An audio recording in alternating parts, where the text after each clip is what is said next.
ran a 30-day protein challenge in November. Members were instructed to eat 1 gram of protein per day per pound of body weight, as well as 1 lifestyle upgrade. They had a choice from no drinking for 30 days, or walking 30 minutes a day, or trying to sleep 7+ hours per night. So if you weighed 125 pounds, you need to eat 125 grams. For somebody that is overweight, they don't need that much protein. So I gave them the choice of, what is your ideal body weight? So if you weighed 160, but your ideal body weight was 125, you could eat 125. Or you could do some basic calculations or a scan or whatever to figure out what your lean mass was, and you could use your lean mass times 1.25 to find how many grams you should eat per day. They were given some basic information on how to track their protein. We talked about workout fueling to increase your intensity, guidelines on breakfast, some information on hydration, supplements, and we talked about balanced eating. So ensure that when you have carbohydrates, you're always having fat and protein with them so that we can control the blood sugar response to the eating. Why is protein so important? For a few reasons. I want you guys to think about protein as an essential macronutrient. So we're in here in the gym, breaking our bodies down. We go out into the world, we get sick, our bodies break down.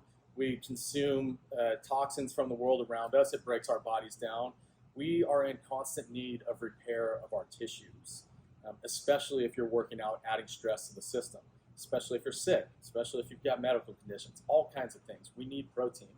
We need it at a baseline level, and that baseline level really is that 1 gram per pound of body weight. Again, that's great if you're lean. If you're not lean, we can use the ideal body weight or the 125 times lean mass.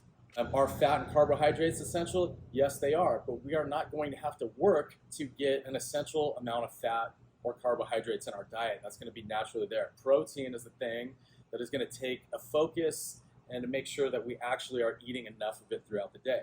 And animal protein specifically, we like better because we are animals. We are made of animal amino acids. We are not made of the same balance or makeup of amino acids as a plant. When we eat a lot of protein, we get full, we get satisfied, we have less need and less desire to eat calorically dense things such as sweet carbohydrates or processed carbohydrates. I think it worked out great. So out of 22 responses, I asked how many days did they get their baseline level of protein.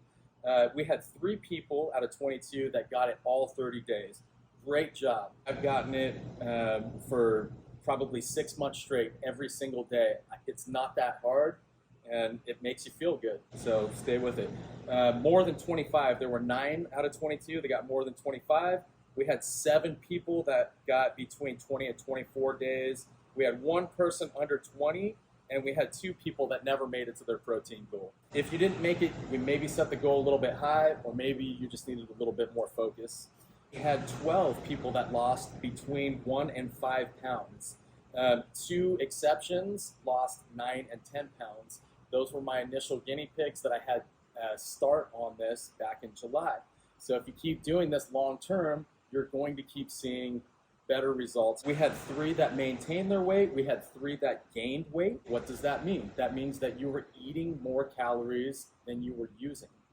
So there were 3 of you out there that we added a massive amount of protein to your diet, and you did not stop eating other things, or you were still eating too much, one way or another. And we had 5 that didn't report their weight loss. So overall, out of 22, to have 12 people in a 30-day span lose weight just from adding protein, I'm going to consider that a success. And the ones that gained weight, their muscle mass was underdeveloped, and I think feeding protein to them actually helped them develop. Some of the benefits that we saw, there were many more than this, so I just want to buzz through some of them. I felt amazing by the 4th or 5th day. I had better energy and felt stronger and younger. Less bloated, with less sugar cravings. Clothing fit better. In the morning, I felt more energy, ready to go. Strength got better. I felt both stronger and better in general. Better recovery, stronger and less bloated. Almost everybody told me they were less sore in person, face to face. Less cravings for sugar, more energy. I felt leaner, reduced soreness, 15% strength gain, able to train an extra day a week. I feel so good. My energy levels are a lot more even during the day. I'm not as bloated. We heard that one over and over again. Way more energy, no afternoon fatigue. Improved sleep, mental clarity, greatly reduced soreness. There it is again. Better recovery, stronger, less bloated, more energy, not as easily gassed in metabolic conditioning, lifting improving, clothing fit better, clothes fitting better, again, better recovery, less soreness. And going back to these people that started early, we had a 7% reduction in body weight, better energy, improved mental health, and also another one that lost 4 to 5% body fat. So again, those two are two that have been doing this since July, and we are seeing more results as they continue to consume the protein. Everybody, 22 out of 22, said that it helped them eat less processed junk food. Some of the difficulties were variation. Let's think about this. Would you rather be bored with your nutrition and look good, or would you rather be entertained by food and still not want to look the way you want? Think about it. I think it's good to be boring. It's good to stick with habits that help you maintain the physique or get to the physique that you want. Planning, yeah, you're going to have to spend some extra time planning. Cost. Here's another one, like, did it cost you more to eat higher quality food? Yeah, it probably did. Is that worth it? Yes, it is. Are you wasting money somewhere else on something that you don't need that's less important than eating quality food? Yes, you probably are. So I wouldn't complain about the cost of eating healthier. Just do it, suck it up, and make a sacrifice somewhere else. Constipation, we had a couple people with constipation, so there's probably some things we can do in terms of food choices, what proteins are you eating, adding fiber. There are definitely ways to solve that problem. Eating on the road was a big one. Somebody mentioned here social stigmatism. Do you want to feel like, okay, my friends think I'm weird because I'm trying to eat healthy? Well, look at your friends. Do they look like you want to look? Probably not, or they probably wouldn't really be talking about how you're eating. So what do you value? Do you want to look good, or do you want to worry about what your friends think about what you have for lunch? Staying within maintenance calories while consuming more protein. Yeah, so a couple of people again gained weight, and if you were overeating calories, that's what happens. And it's going to come down to food choices and having some strategy on what to do and where, when throughout the day. We can definitely create a caloric deficit so that you're losing body fat while consuming enough protein. Discouragement, slipping from perfection. So when you are trying to do better with your health and your diet, it's not going to be perfect. If you don't hit perfection, you don't want to get down on it and quit. What you want to do is pick it up where you left off and do your best going forward. None of us are perfect, and we're not going to be perfect.